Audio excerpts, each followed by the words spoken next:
Perkenalkan,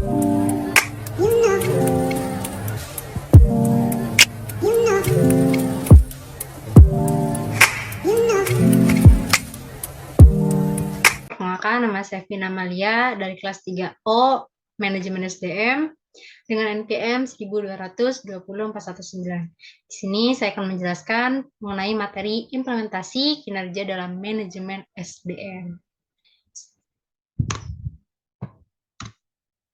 Yang pertama itu ada tingkat kinerja. Kinerja organisasi, pencapaian hasil pada tingkat atau unit analisis organisasi.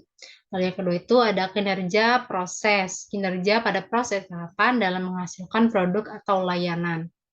Yang ketiga itu ada kinerja individu atau pekerjaan, pencapaian atau efektivitas pada tingkatan pegawai pekerjaan.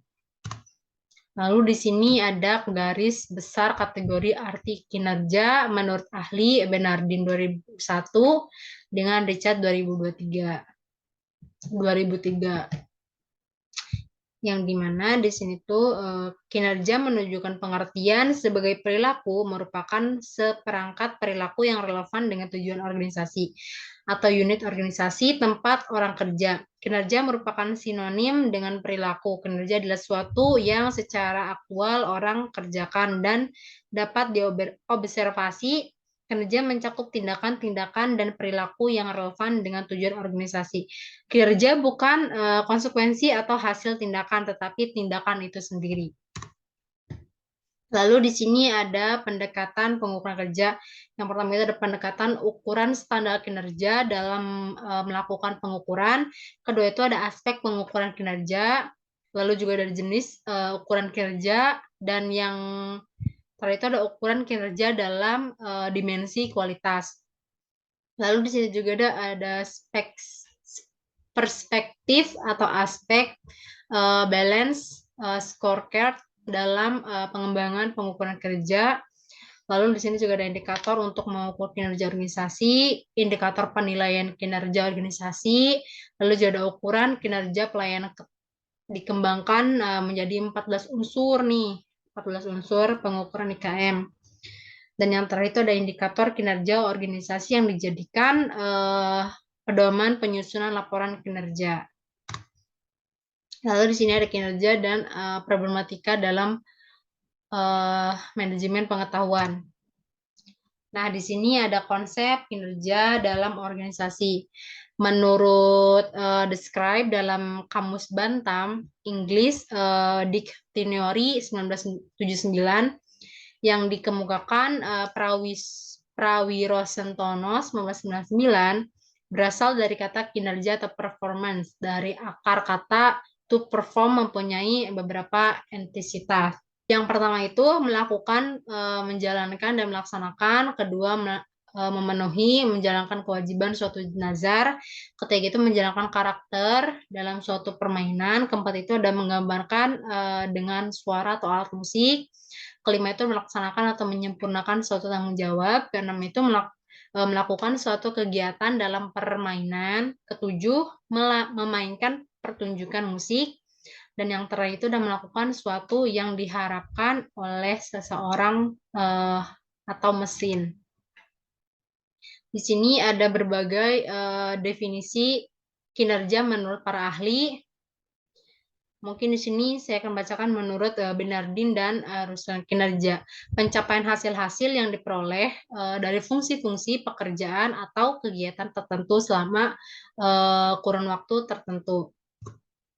Nah, di sini juga ada unsur yang terdapat dalam kinerja. Yang pertama itu ada hasil-hasil fungsi kinerjanya, terus juga ada kedua itu pencapaian tujuan organisasi, lalu juga ada tindak tidak melanggar hukum, lalu ada faktor-faktor yang mempengaruhi terhadap prestasi kerja pegawai, lalu periode waktu tertentu, dan yang terakhir itu sesuai dengan moral dan etika.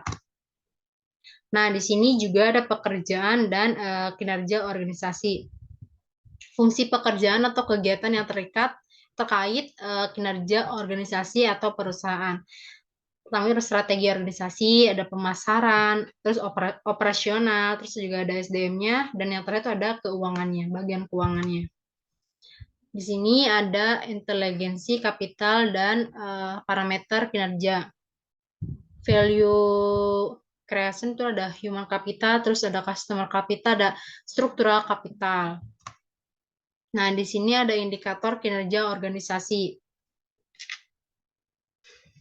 Yang pertama itu ada performa harus mengarahkan hasil dan semangat untuk menghasilkan nilai. Yang kedua itu harus dapat diukur sehingga input tuh dan output dapat dikuantifikasikan. Lalu juga ya unit dan personel yang diukur kinerjanya harus memahami metode penilaian dengan penjelasan minimal.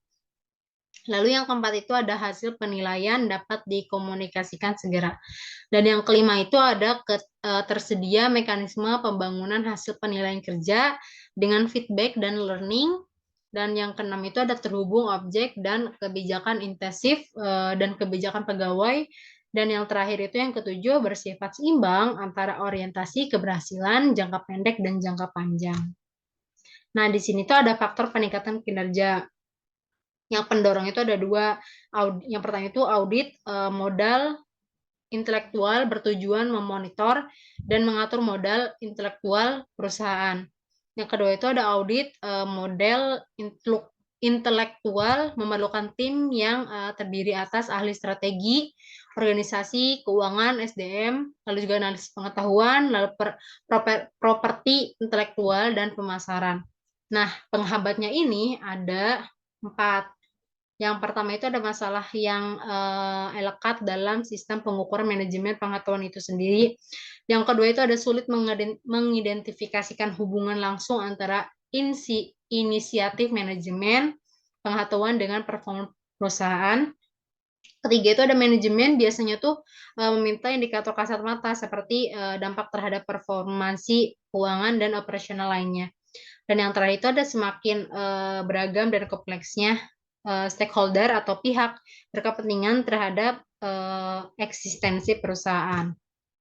Nah, di sini juga ada budaya organisasi, pengetahuan, dan kinerja.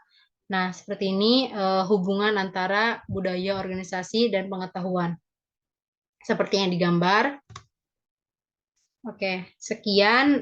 Mungkin sekian saja pemaparan materi mengenai implementasi kinerja dalam manajemen SDM. Kurangnya saya mohon maaf. Wassalamualaikum warahmatullahi wabarakatuh.